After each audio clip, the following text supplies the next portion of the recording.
मात्र 30 वर्ष की आयु में ही स्वामी विवेकानंद ने शिकागो, अमेरिका में विश्व धर्म सम्मेलन में हिंदू धर्म का प्रतिनिधित्व किया और उसे सार्वभौमिक पहचान दिलाई।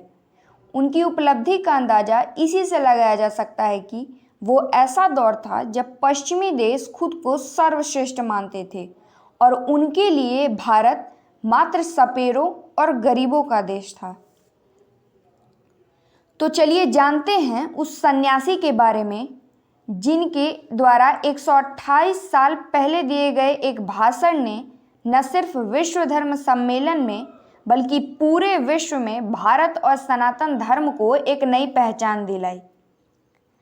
12 जनवरी 1863 को जन्मे स्वामी विवेकानंद के बचपन का नाम नरेंद्रनाथ दत्त था।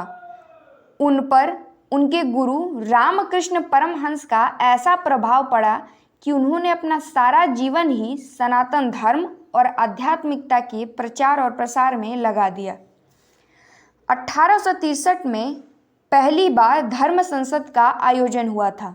विवेकानंद को इसमें अपनी बात रखने के लिए कुछ मिनट ही दिया जाता है। वो अपने भाषण की शुरुआत मेरे अमेरिकी भाइयों और बहनों से करते हैं। कहा जाता है कि घंटों से लेडीज एंड जेंटलमैन सुन रहे वहाँ हजारों दर्शकों के लिए ये 5 शब्द इतने सम्मोहक लगे कि वो खड़े होकर 2 मिनट तक उनके लिए तालियां बजाते ही रह गए। उन्होंने अपने भाषण में बताया कि मैं ऐसे धर्म का अनुयायी होने का गर्व महसूस करता हूँ जिसने संसार को सहिष्णुता और सार्वभौम स्वीकृति की शिक्षा दी है। मुझे ऐसे देश का व्यक्ति होने का अभिमान है जिसने इस पृथ्वी के समस्त धर्मों और देशों के उत्पीड़ितों और शरणार्थियों को आश्रय दिया है और उन्हें अपना धर्म पालन करने की स्वतंत्रता दी है। उनका ये भाषण अगले ही दिन लगभग सभी अमेरिकी अखबारों की हेडलाइन थी। पूरे अमेरिका में विवेकानंद का भाषण चर्चा का विषय बना हुआ था।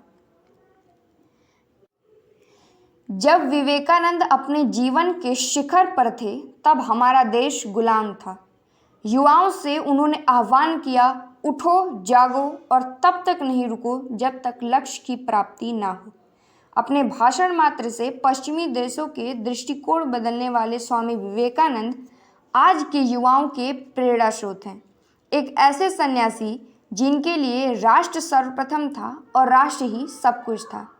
जरूरत है उनके उसी श्रेष्ठ भारत की सोच को आगे बढ़ाने के लिए जिसके लिए उन्होंने अपना पूरा जीवन समर्पित किया।